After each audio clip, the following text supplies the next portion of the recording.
Hello friends, class 9th NCERT mathematics के इस नए वीडियो में आप सभी का स्वागत है। स्टूडेंट्स, इस वीडियो में आप समझेंगे प्रमेय 8.9 और 8.10। तो प्रमेय 8.9, किसी त्रिभुज की किन्हीं दो भुजाओं के मध्य बिंदुओं को मिलाने वाला रेखाखंड तीसरी भुजा के समांतर होता है।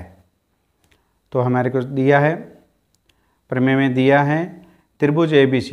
ये ABC त्रिभुज दी गई है। E और F क्रमशः भुजाओं AB और AC के मध्य बिंदु हैं। E जो है भुजा AB और F जो है भुजा AC का मध्य बिंदु है। और हमें सिद्ध करना है कि EF समांतर BC है। सिद्ध करना है कि EF जो समांतर है BC है, ये हमें सिद्ध करना है। तो इसको सिद्ध करने के लिए हम रचना करते हैं। CX AB के समांतर हमने रेखा खींची जो EF को बढ़ाने पर D पर प्रतिच्छेद करती है।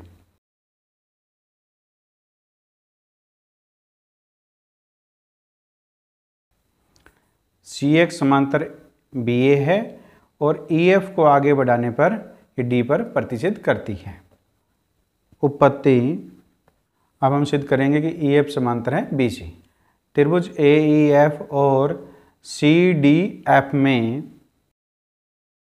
इसको कोण 1 मान लेते हैं और यह कोण 2 है। इसको हम 3 और इसको हम 4 मान लेते हैं। तो कोण 1 बराबर है कोण 3 के। कोण 1 बराबर है कोण 3 के। क्या है? शीर्षाभिमुख कोण है। शीर्षाभिमुख कोण, इसलिए ये कोण क्या है? बराबर हैं। शीर्षाभिमुख कोण बराबर होते हैं, इसलिए कोण 1 बराबर है कोण 3 के। AF बराबर है CF के। CF क्योंकि F AC का मध्य बिंदु है। मध्य बिंदु है। और F AC का मध्य बिंदु है तो AF बराबर हो गया CF के। और कोण 2 बराबर है कोण 4 के, क्योंकि ये एकांतर कोण है। एकांतर कोण, कोण 2 बराबर है 4 के, क्योंकि ये एकांतर कोण है। कैसे? BA समांतर है CX और AC क्या है? एक तिर्यक रेखा है। तो इस प्रकार बनने वाले एकांतर कोण क्या हो गए? बराबर हो गए। तो एकांतर कोण से कोण है 2 और 4, ये दोनों कोण क्या हो गए? बराबर हो गए। तो इस प्रकार त्रिभुज AEF सर्वांग सम हो गए त्रिभुज CDF के एंगल साइड एंगल सर्वांग समता कसौटी से। तो सर्वांग सम त्रिभुजों में संगत भाग क्या होते हैं? बराबर होते हैं। त्रिभुज AED में कोण 2 और त्रिभुज CDF का कोण 4 बराबर है, क्योंकि 2 बराबर है 4 के। तो 2 की सम्मुख भुजा EF और 4 की सम्मुख भुजा FD क्या होगी? बराबर हो गई है। तो इस प्रकार EF बराबर है FD और AE जो है वो बराबर है CD। AE भी है CD के बराबर है, क्योंकि कोण 1 बराबर है कोण 3 के। तो 1 की सम्मुख भुजा AE और कोण 3 की सम्मुख भुजा CD बराबर हो गई हैं बाय CP/CT। सर्वांग सम त्रिभुजों में संगत भाग समान होते हैं, इसलिए EF बराबर है FD और AE बराबर है CD। इसको हम नंबर 1 मान लेते हैं। चतुर्भुज BCDE में BE बराबर है CD। BE बराबर है CD, क्योंकि BE जो है बराबर है AE के, क्योंकि E क्या है? AB का मध्य बिंदु, इसलिए बराबर है। और AE बराबर है CD के। तो इस प्रकार अब BE बराबर AE के और AE बराबर CD के, तो BE किसके बराबर हो गया? CD के। तो BE बराबर है CD। इसलिए चतुर्भुज बी सी डी ई में बी ई बराबर है सी डी और बी ई समांतर है सी डी, क्योंकि बी ए समांतर है सी एक्स के, क्योंकि बी ए समांतर है सी एक्स के रचना से। ये हमने रचना की है कि ये भुजा इसके बी ए समांतर है सी एक्स के। जब बी ए समांतर सी एक्स के है तो बी ई समांतर होगी सी डी के। अब यदि चतुर्भुज बी सी डी ई में एक सम्मुख भुजाओं का एक युग्म बराबर और समांतर हो तो वह चतुर्भुज एक समांतर चतुर्भुज होती है। अब बी सी डी ई में सी डी बराबर है बी ई के और सी डी समांतर है बी ई के, तो चतुर्भुज बी सी डी ई एक समांतर चतुर्भुज है। बी सी डी एक समांतर चतुर्भुज है, तो समांतर चतुर्भुज की सम्मुख भुजाएं क्या होती हैं? समांतर होती हैं। तो इस प्रकार ई डी समांतर है बी सी। अगर ई डी समांतर बी सी है तो ई एफ समांतर होगी बी सी के, तो अतः ई एफ समांतर है बी सी। और यही हमने सिद्ध करना था कि ई एफ समांतर है बी सी। भुजा ए बी और ए सी के ई और एफ दो मध्य बिंदु है और इनको मिलाने वाला रेखाखंड तीसरी भुजा के समांतर है, यह हमने सिद्ध किया। और ई डी बराबर है बी सी, क्योंकि समांतर चतुर्भुज की सम्मुख भुजाएं क्या होती हैं? बराबर भी होती हैं, इसलिए ई डी बराबर है बी सी। तो ई डी क्या है? ई एफ का क्या है? दुगना है, क्योंकि ई एफ बराबर है एफ डी एक से।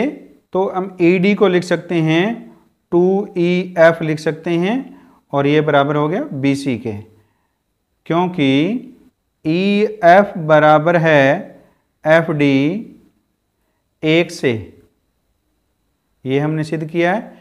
ई एफ बराबर है एफ डी, तो एफ क्या हो गया? ई डी का मध्य बिंदु हो गया। ई एफ बराबर हो गया 1/2 बी सी।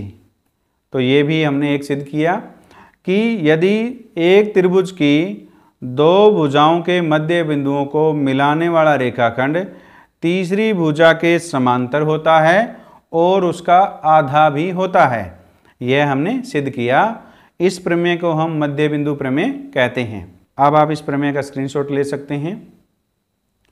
उम्मीद है आपने इस प्रमेय का स्क्रीनशॉट ले लिया है। अब हम प्रमेय 8.10 को सॉल्व करते हैं।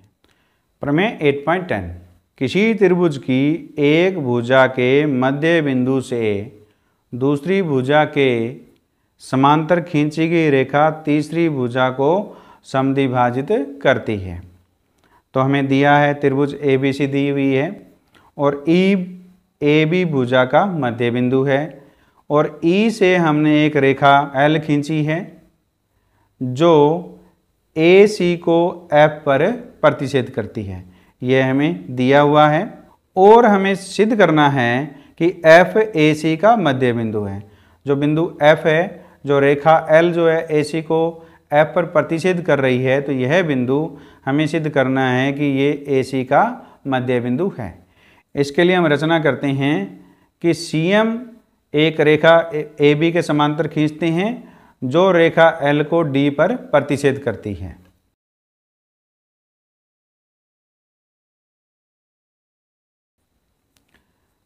सी एम ए बी के समांतर एक रेखा खींची जो रेखा एल को बिंदु डी पर प्रतिच्छेद करती है। उपपत्ति को हम कोण 1 मान लेते हैं, इसको कोण हम 2 मान लेते हैं, ये हमारे पास कोण 3 और ये कोण 4। चतुर्भुज बी सी डी ई में बी सी समांतर है ई डी के, बी सी समांतर ई डी और बी ई समांतर है सी डी, बी ई समांतर है सी डी। ये तो हमने रचना से लिया है और ये क्या है? दिया हुआ है। यदि एक चतुर्भुज की सम्मुख भुजाओं के जो युग्म हैं बी सी समांतर ई डी है और दूसरा युग्म सी डी समांतर बी ई है, तो यह चतुर्भुज बी सी डी एक समांतर चतुर्भुज है। समांतर चतुर्भुज की सम्मुख भुजाएं बराबर होती हैं, तो BE बराबर है CD, BE बराबर है CD और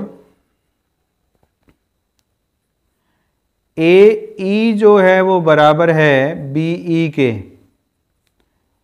क्योंकि EAB का मध्य बिंदु है, मध्य बिंदु है, इसलिए AE बराबर है BE और BE बराबर है CD के, तो इसको हम नंबर 1 मानते हैं और इसको हम नंबर 2 मानते हैं। तो 1 और 2 से, 1 और 2 से देखिए BE बराबर CD है और BE बराबर AE है, तो AE बराबर हो गया CD, तो AE बराबर है CD, इसको हम नंबर 3 मान लेते हैं। अब हम त्रिभुज लेते हैं, त्रिभुज AEF, त्रिभुज AEF और त्रिभुज CDF में, CDF में कोण 1 बराबर है कोण 3 के, कोण 1 बराबर है कोण 3 के, ये क्या है, शीर्षाभिमुख कोण है, इसलिए बराबर हैं शीर्षाभिमुख कोण, शीर्षाभिमुख कोण, इसलिए दोनों कोण बराबर हैं। और कोण 2 बराबर है कोण 4 के, कोण 2 बराबर है कोण 4 के, ये क्या है, एकांतर कोण। कोण 2 बराबर है कोण 4 के, क्योंकि ये एकांतर कोण है। एकांतर कोण कैसे हैं, AB समांतर है CD के और AC एक तिर्यक रेखा है, तो कोण 2 और कोण 4 क्या हो गए, एकांतर। यदि दो समांतर रेखाओं को एक तिर्यक रेखा प्रतिच्छेद करे तो इस प्रकार बनने वाले एकांतर कोण बराबर होते हैं, इसलिए कोण 2 बराबर हो गया कोण 4 के। और भुजा AE बराबर है CD के, AE बराबर है CD, कहाँ से, ये हमने 3 में सिद्ध किया है, 3 से। तो इस प्रकार त्रिभुज AEF सर्वांग सम है त्रिभुज CDF के एंगल साइड से, एंगल साइड सर्वांग समता कसौटी से, तो ये दोनों त्रिभुज सर्वांग सम हो गई है। तो सर्वांग सम त्रिभुजों में संगत भाग क्या होते हैं, समान होते हैं। तो इस प्रकार AF बराबर हो गया CF के, AF बराबर है CF by CP/CT। Corresponding parts of congruent triangles are equal. सर्वांग सम त्रिभुजों में संगत भाग समान होते हैं, अतः F AC का मध्य बिंदु है, का मध्य बिंदु है। कैसे, क्योंकि AF बराबर है CF, तो F क्या हो गया, AC का मध्य बिंदु हो गया। और यही हमने सिद्ध करना था कि F AC का मध्य बिंदु है। यदि एक त्रिभुज में एक भुजा के मध्य बिंदु से दूसरी भुजा के समांतर खींची गई रेखा तीसरी भुजा को समद्विभाजित करती है, तो F यदि AC का मध्य बिंदु है तो रेखा L जो है वो AC को समद्विभाजित करती है, और ये हमने सिद्ध किया। अब आप इस प्रमेय का स्क्रीनशॉट ले सकते हैं। उम्मीद है आपने इस प्रमेय का स्क्रीनशॉट ले लिया है। मैं अनिल आयतान उम्मीद करता हूँ कि इस वीडियो में समझाए गए प्रमेय 8.9 और 8.10 आपको समझ में आए हैं।